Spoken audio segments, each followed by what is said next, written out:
Assalamu alaikum wa rahmatullahi wa barakatuh. Welcome to today's segment of Hadith of the Day, Ask a Question series with myself, Yusuf Badat.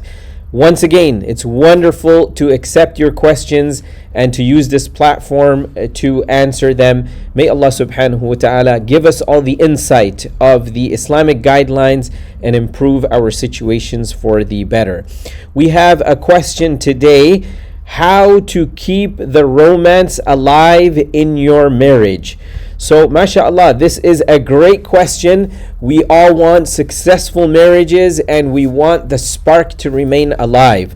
So I will recommend, from amongst many other things that we can recommend, inshallah, I will recommend a few things that will help boost the romance and keep the spark alive in your marriages, inshallah. Number one is ensure that you are taking out quality time for one another.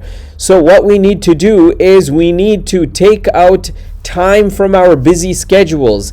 Yes, we all have to work, we all have our hobbies, we all have our friends and different things that we are engaged in doing. But if we're not paying attention to our partners and we're not taking out time, then that will reduce the bond. It will decrease that spark that needs to be there to keep the romance alive. And when I mean quality time, it means to turn off all our devices, all our gadgets, and pay full attention to our partners. Do things together, connect with one another and be there for one another, paying full attention to one another. This will always enhance the beauty of the marriage and keep that romance alive within your relationships. Number two is have mutual goals together. We all are individuals. Even in a marriage situation, no one controls another. We are each individual partners and we have our individual goals and we work towards doing what we want to. However, when we're married, there should be some key goals that we both work towards to. Both the couple, the husband and the wife, they both have mutual goals. It could be to start a business together. It could be to purchase a property or a home together. It could be save up together for a particular goal, such as a vacation or to set up an orphanage in a poor part of the world.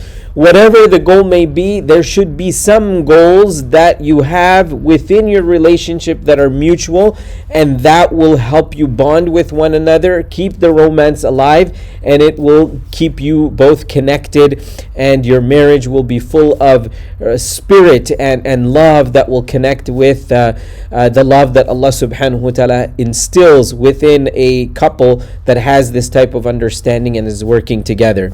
The third recommendation I have is that we need to emotionally connect with one another. So we've heard about communication in marriage. We've heard about being there for one another. Sometimes we're physically present, but we're not emotionally present. And the experts tell us that when we want to be emotionally present, it shouldn't just be on the surface when we communicate. It should be much deeper. A simple example is we generally ask one another as a couple, how was your day? How was work? How's family?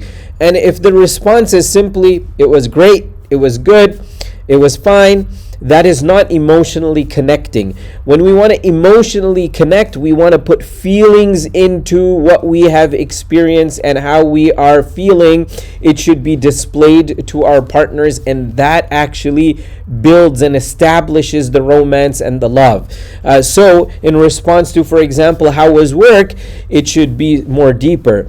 You know what, I had a client today at work and he or she was quite difficult, and I was feeling a little bit frustrated, but I was able to put things in perspective and I've solved the matter, and this is how I did it. So this is not only responding by saying the work day was great, it's on a more deeper level with more details, and some feelings and emotions. And again, when we do this with our partners and we emotionally connect with one another, we understand how each other is feeling and expressing themselves and ourselves, then that enables the love to remain vibrant and the romance to remain present.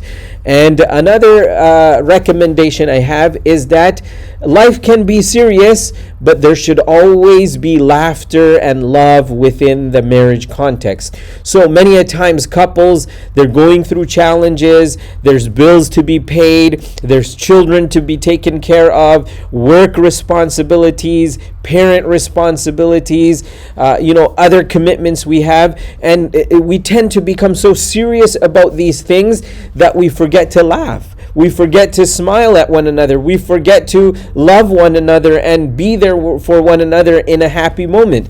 So even if it's a very challenging circumstance that is there, take it lightheartedly, address the challenge, but work together to keep the laughter and the love present in the marriage. My final recommendation as Muslims is that we need to always have Allah subhanahu wa ta'ala in the equation. If we have our marriages and our families and we're not praying, we're not connecting with Allah, we're not submitting to the Almighty, we're not reciting the Quran, we're not giving charity, we're not learning about the beautiful biography of the Prophet Muhammad, peace and blessings upon him, then this will deprive us from the true blessings of marriage and relationships that Allah subhanahu wa ta'ala has placed within the deen of Islam. So these are a few recommendations. Inshallah, we make dua that Allah subhanahu wa ta'ala strengthen all marriages. May Allah subhanahu wa ta'ala protect all families. And may Allah subhanahu wa ta'ala keep the love alive in every marriage. I'll see you in the next segment. Jazakumullahu khairan. Wassalamu alaikum wa rahmatullahi wa barakatuh.